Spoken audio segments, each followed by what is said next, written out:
never have enough time to play it all. You know everybody wants to walk in someone else's shoes. Everyone's forgotten who they are.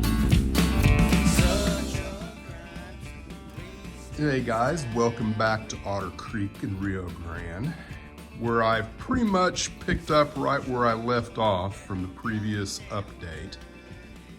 And one of the things I didn't really mention or talk about in that video was the high line.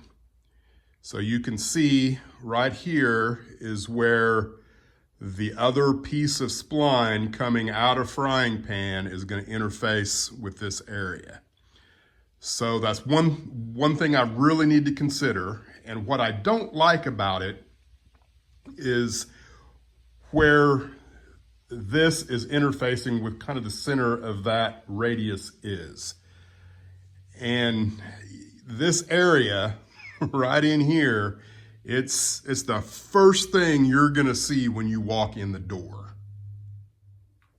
Now right here, we're a little closer than we will be, you know, after you've just stepped right into the door. But you can see what's going on here. I want a really nice timber trestle that is crossing this track, and then I also have a river planned coming from somewhere right in here through here. So I would like this track and this turnout, these two turnouts, as close as I can get them to the center of where that trestle would be. So that's kind of what I'm up against. And what I'm thinking is back over here, I've got a 20-inch radius coming off of where the lower level is. And of course, this spline interfaces over here. We're about 9 inches higher off of the plywood there, give or take. And that 20-inch radius, you know, if you were to continue it, you come kind of well off the table right in here. So what I need to do, I think, is to take this turnout and tweak it a little bit and see if I can't manipulate this radius to where it's forcing things a little more center line of where I want my trestle to be, which in theory should make this get a little more radius. And I don't know, it might even lessen this one. I don't know. We're gonna have to see, but that's where I'm at, because I'm at the step in this process that I want to nail down exactly what turnouts I need to build, because that's the next step, is making sure I've got all of the turnouts built. And who knows, I might find out that I don't like this turnout. Right now it's a curved, I think it's the narrow gauge, 24 outside radius, 19 degree inside radius. And then this is a number 8Y that I built on top of paper. I've got another number 8Y that needs to be built that'll go there. And I'm pretty sure that everything right here, that way, is pretty solid. That is not gonna make much different of what goes on in here. So that's what I'm gonna do. I'm gonna mess with this and see if I can't come up with something I like just a little bit better.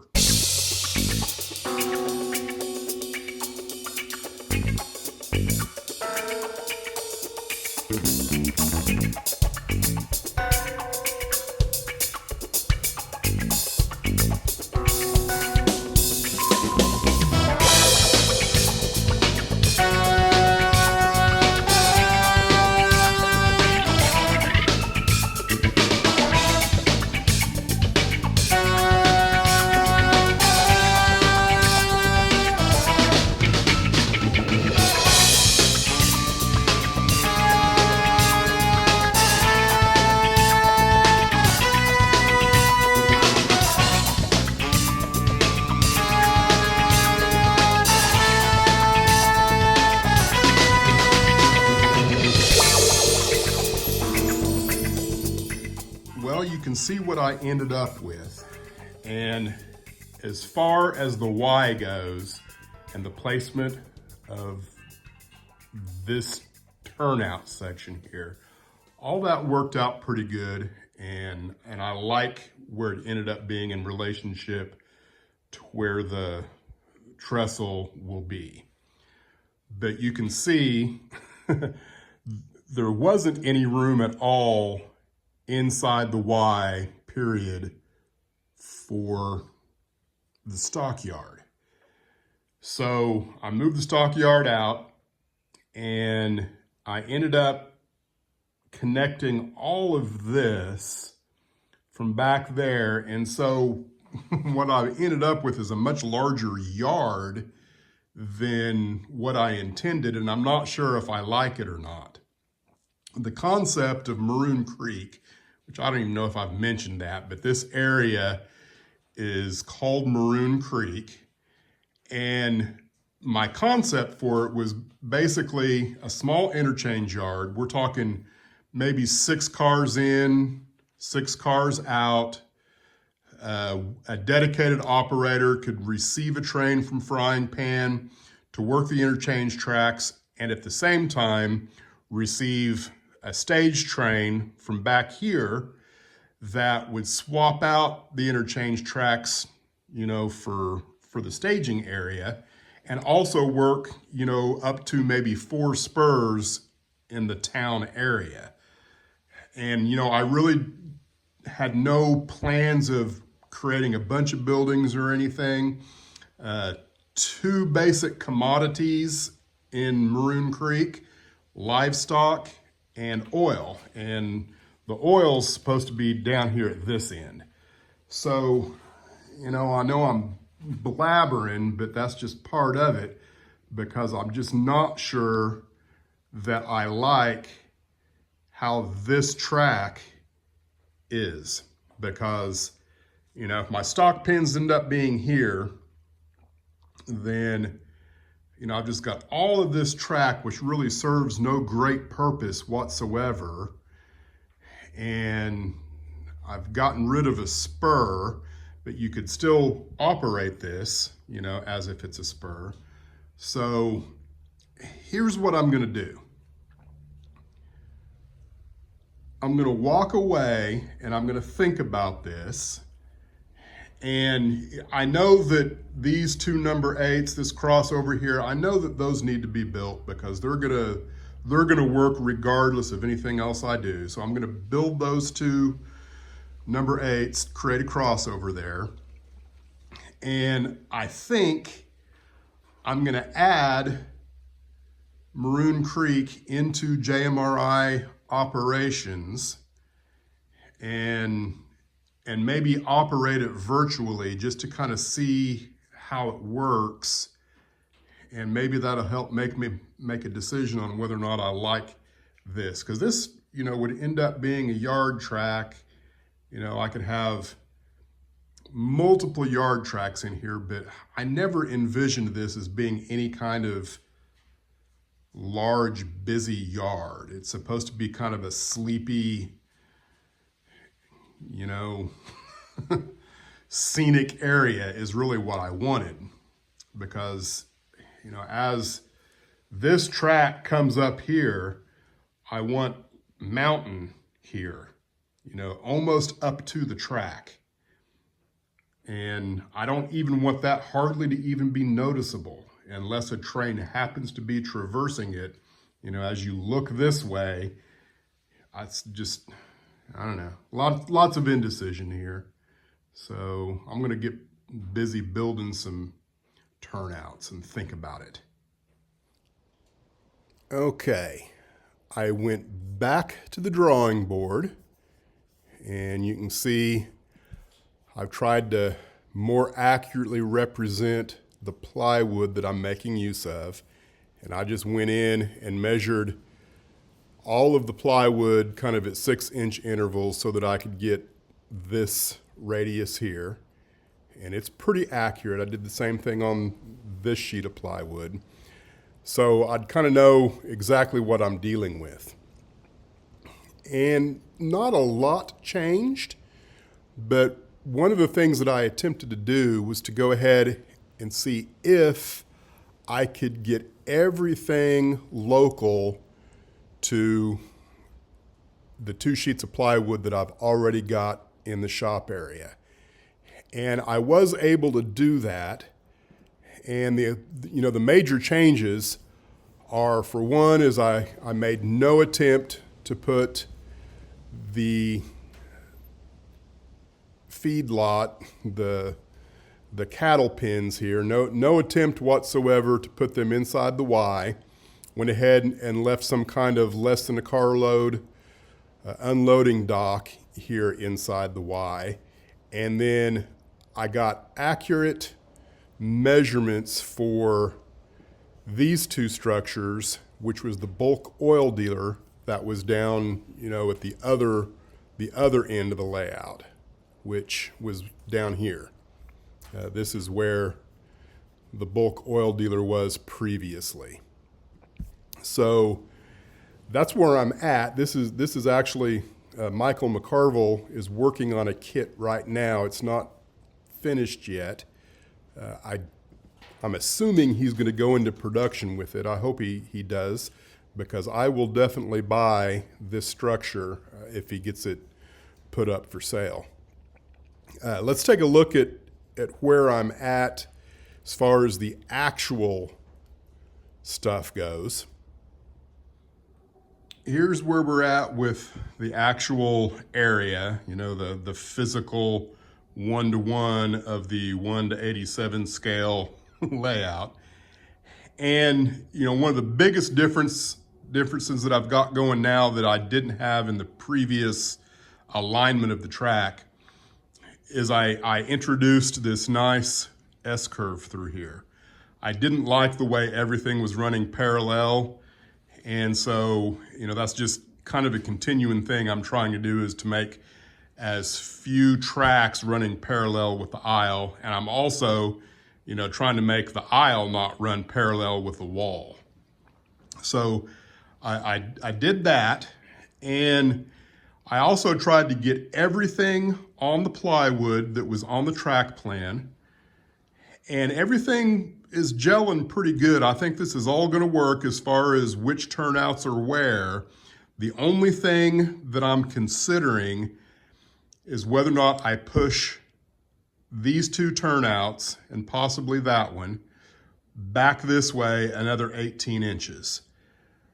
The reason I'm thinking that is because right now, the distance between this turnout and that turnout, that length of track, is enough for about 8 cars. Same thing here, either 8 or maybe less than 8. I think to be on the safe side, I think 6 cars is really all I can leave in that area, which is where I envision leaving them to run around to make the swaps in there. So by moving these turnouts another 18 inches this way, I think I would move it to where the end of this turnout begins kind of right where the splice is. Then I could move all of these turnouts about 8 inches this way, which would give me enough room on these 2 tracks for 11 cars. That's what I'm thinking. I'm not sure how important 11 cars are versus 6 or 8. I think if I plan for that, I will never wish I hadn't. But if I go with the ability to only park a 6-car train in here, at some point in the future, I might go, I really wish that I did have enough room in here for 10 cars. So nonetheless, I think I'm ready to start building the turnouts, because that part of it, I think I'm confident that the turnouts I have will work. It's just a matter of the micro placement of them on the board.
Okay, here are all of the turnouts for Maroon Creek. At least I hope that's all of them. I hope that I overbuilt and I actually have more than what I need. Plus, I also have a stock of other turnouts that I built that didn't end up working in the space that I thought they were going to. So where I'm at now, I think I need to assess the crossover here and the turnout here. I think that's the most critical part of what I'm doing. And then the next critical part are the two turnouts that go back here. I've got options back here. I've got a number 8Y and two number 5Ys. I did that intentionally so that I would have an option kind of everywhere to see how it looked and whether or not I thought it was going to run well. So I think that's what I'm going to do. I'm going to put as many of these turnouts that I have kind of in the location that I think they need to be, along with maybe some rail joiners and a little bit of track, just to see how everything aligns. All the track that I have out here, this is junk track. None of this is actually anything that I would ever use. I got some used track off of eBay for next to nothing, hoping that it would be usable, and it's so pitted and nasty that really all it's good for is thinking that track might work in this location. So I'm gonna get kind of busy doing a few other things and we'll kind of see how it turns out. There's not much else I can do, so I'm just gonna do a little more fiddling and show you what I come up with. Well, let's recap and close. I'm through fiddling with this track and I feel pretty good about the way everything is laid out at the moment.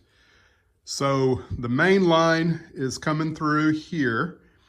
I've got two number 6 right hands. This is where the bulk oil dealership will be. And then this is the leg of the Y going off to staging. The main line continues on through all the way out to another turnout there. That's a number 8, non-diverging on the main line. And then same thing here, a number 8 crossover there, which you've already seen. So everything seems to be working pretty good.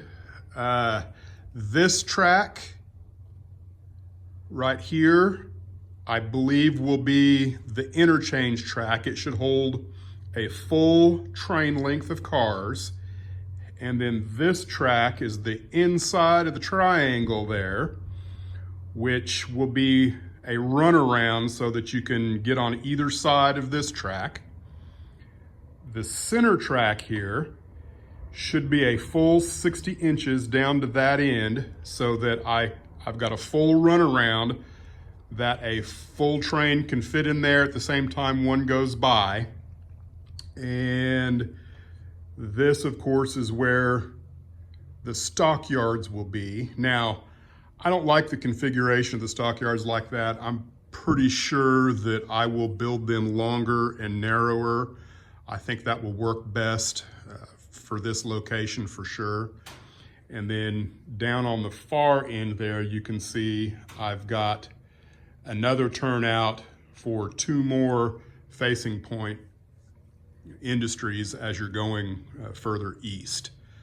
Now, electronically, this will be the reversing section of track in the Y. Real simple. I'll do that with the frog juicer. And by design, I've got, well, let's just go down there. Now, this piece of plywood is just here as a support system for what needs to take place later on. I'll have to get a different sheet of plywood, I'm pretty sure. But I've got 4 turnouts on this end. 4 turnouts right here. And then if you combine these two with those two, I've got 4 turnouts. That's all by design. The LCC node works in groups of 4 for turnout controls. So I've got 3 different groups of 4 here that should work well electronically. I'm pretty sure the control panel will reside right here somewhere, but that's how things are shaping up at the moment. I've got one more thing that I'll show before we close the video out. I have no idea how long this video will be. So I got one more thing to show you, then we're gonna call it quits.